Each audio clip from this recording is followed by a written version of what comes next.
So this will be our main lining spread, which we imported over here to the right, and let's create the branching. So from this node, I want to basically generate a bunch of points on all over these curves, and I will do this by using a pop simulation. So I will drop this object merge into a pop network. Let's go ahead and step inside, and let's set our source here. Let's disable guide. We will leave this emission type to scatter onto surfaces. So now when we create the curves, we can see we also scatter some points over it. And we will want these points to stick to the curves, and we will do this in a separate wrangle later. But for now, let's maybe take care of this pop source. So over here, at frame 23, when it basically starts, let's maybe animate the constant birth rate from a value of 1. So I will set a keyframe for 1, and let's go to the beginning of the timeline and reset the simulation. And I want to scale this down maybe over a duration of, let's say, to around frame 60. I want to scale this down to 0. As the result, we will have more points being simulated as the lightning spawns. And let's go to source, and I will use this option here, scale point count by area. So now if I set this to a low value, so maybe 1, we are now using the area of the source to set the point count. So if I reset the simulation, we are now having a bunch of points scattered in the beginning when our lightning appears, and then they slowly fade to 0, the number of points over time. We can also see that these points start to disappear after a while, and this is because we are inheriting the life from the lightning. So if I go up and I visualize this lightning node in the information, we can see that we have a life here, and this life will override the life for these particles that we create. So here let's just use an attribute delete, and let's delete all the point attributes. So now our points, when we resimulate, they should not die off anymore, because it is by default using a life expectancy of 100. So that will mean they will be on throughout the whole duration of this animation. So I will leave this as it is, and let's see how we can make these points stick to the lightning. So let's go up. And again, we don't really need to work with all of these attributes, so let's drop down an attribute rename, and we only want to keep, let's say, keep attributes. So we will want age, we will want life, ID, and also here we will want this source prim attribute and the source UV.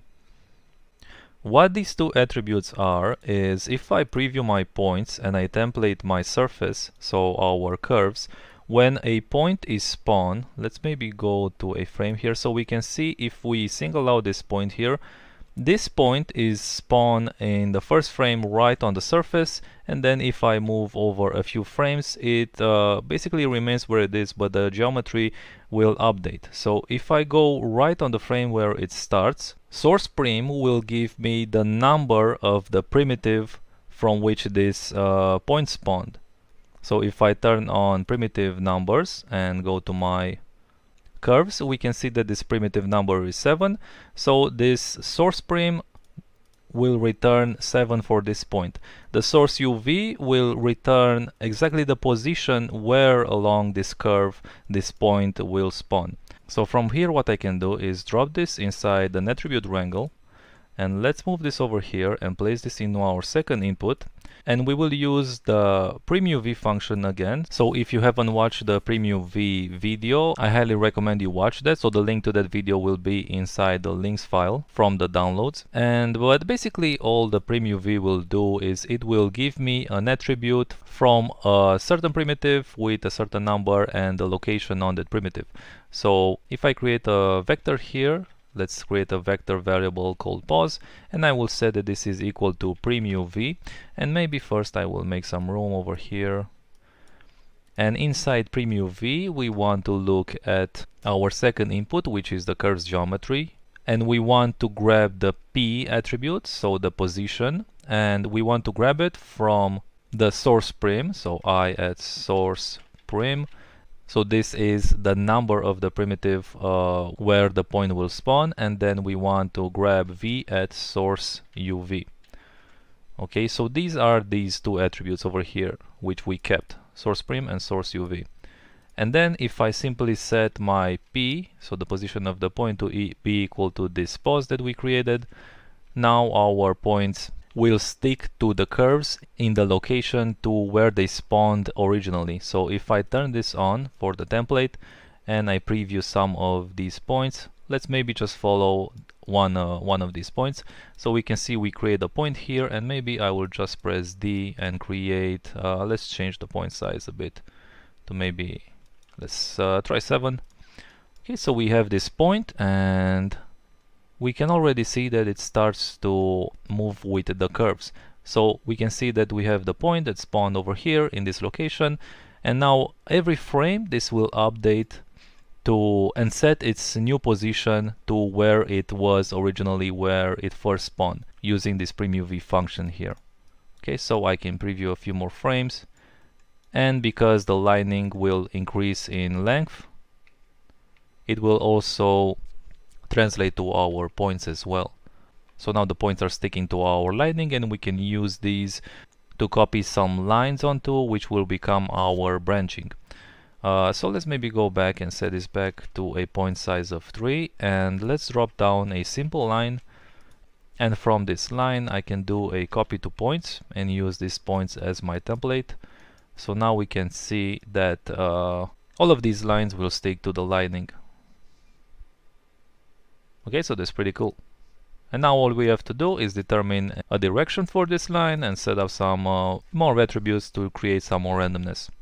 So to create the direction of this the branching lining, let's go back to our geometry, our original lining, so the main one, and over here in the resample, let's drop down after this resample node a polyframe. And I want to generate a vector that goes along this curve. So from this polyframe, I will turn off the normal name and use tangent name and set this to be the normal. And for style, I want to use first edge. So all we did now is create a normal vector that points along the direction of each curve. So if I turn on my vector, we can kind of see this here. And maybe actually if we go now to our initial noise, we can see that this is the vector that we created. So we can use this now to set up the initial angle of our branching, and this should update automatically since the copy to points is looking for the n attribute. And if I preview this, it's actually not using this n attribute, and this is because actually these points didn't inherit the attribute because we deleted all attributes here in the attribute delete. So over here I can just say that for this attribute delete I want to delete all of the attributes except our n. And if I check my points, and let's resimulate, we also need to make sure that keep attributes also includes our n.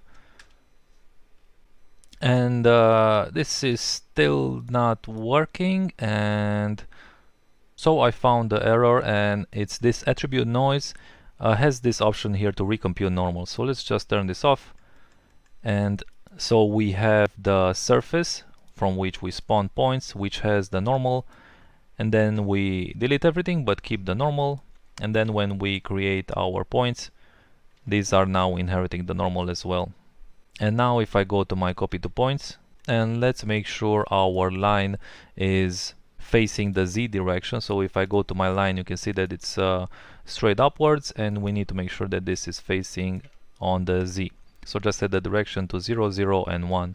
So now inside the copy to points, finally we have our orientation for the curves, and we can preview this with the surface as well, so the main lining.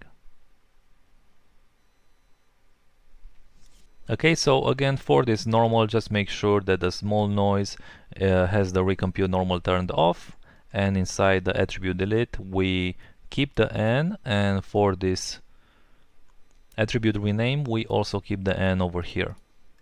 And maybe for the branching I want to spawn a little bit more branches. So if I go inside my popnet, I can go to my source and I can reduce this reference area scale to maybe 0.7. So this will now just add a little bit more points.